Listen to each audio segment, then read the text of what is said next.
Right guys, no? Namin dito karon. Area nga wala mo. Magtaod ng repeater kauban ng mga team mo. Taod na dito og repeater. Ay dog house. Pantaod. Hugasan pa? Oo, tapuan. Team kabalikat. Natura mo leader oh. Mo leader. Ah? Bata gamit. Of course bago ta mo cut no, syempre natin mga gamit for the safety. Climbable o ang atuang harness. So tara. Tara no, busy kay sila no. Tara. Busy kay sila. Magunsa day mo. Sa loon man na ani. Oh, na sila mga bracket, etc. Nakat-kat dito ron. Sa taas. Ang atin ani. Dira. Libog sila. Gahit kay pananggalon tong kuan bolt nako. Kulang mag-bolt. Oo. 5 buwan, tanggalan ko ng isa ka U-bolt daw. Kaya to iklam. Asa. Nay, isa ka U-bolt na sa lamisa. Right guys, nanata sa taas no. So tara. Tara tower. So nanata diri. Lingkod ka. And yun sila sa baba oh. Yun sila sa baba. So naga-prepare sila sa atong itawid nga antena. Pareha ning antena. So duha ka antena atong itaod for the repeater. And napoy laing mga antena dito. Yun, napoy mga towers. And napoy mga towers sa baba. Overlooking. Tara, tanaw na tong view. Yan guys, so. Sagingan. Tara. So overlooking ta sa the whole Davao City. Katong blue nga nakita. Yun o. Davao City area. Nadia. So dili ka na to siya makita kay fog. Fog kay siya. And dito nga side is paturong na Davao del Norte. Dito. Ito, Davao del Norte side. Dagan balay diri oh. Dagan balay. And that is Montapo naman yata na. Yes, Montapo.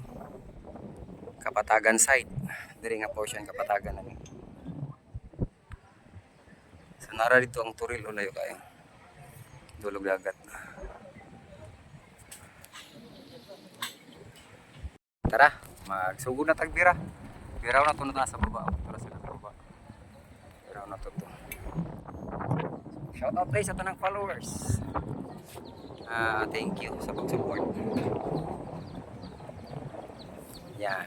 Buhay climber, buhay rigger. Background no sa likod. Grabe ka kusog ang hangin guys. Sabog na siya. Nagdagog ang hangin, nagadahunog.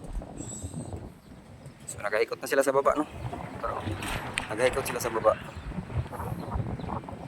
And biraw na to, and then biraw po nila sa baba, lalay sila. Gamay lang nga PC ato nagamit kay wala ta kadalaw dako. So pwede na nigaan naman ang antena. Para sila guys. So ang antena nakaikot na.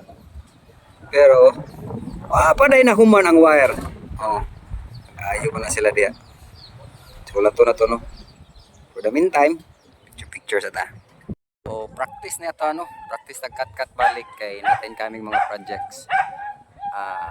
Possible August na po tayo project sa Cebu, hopefully ma-approve and sana ma-approve para makatatag laing lugar. Then na po tayo confirm project sa Governor Generoso with Sir June Enriquez Duron. So kita ta dito sir, taon na tayo Mount Tower, 120 feet na tower ato itaod siya.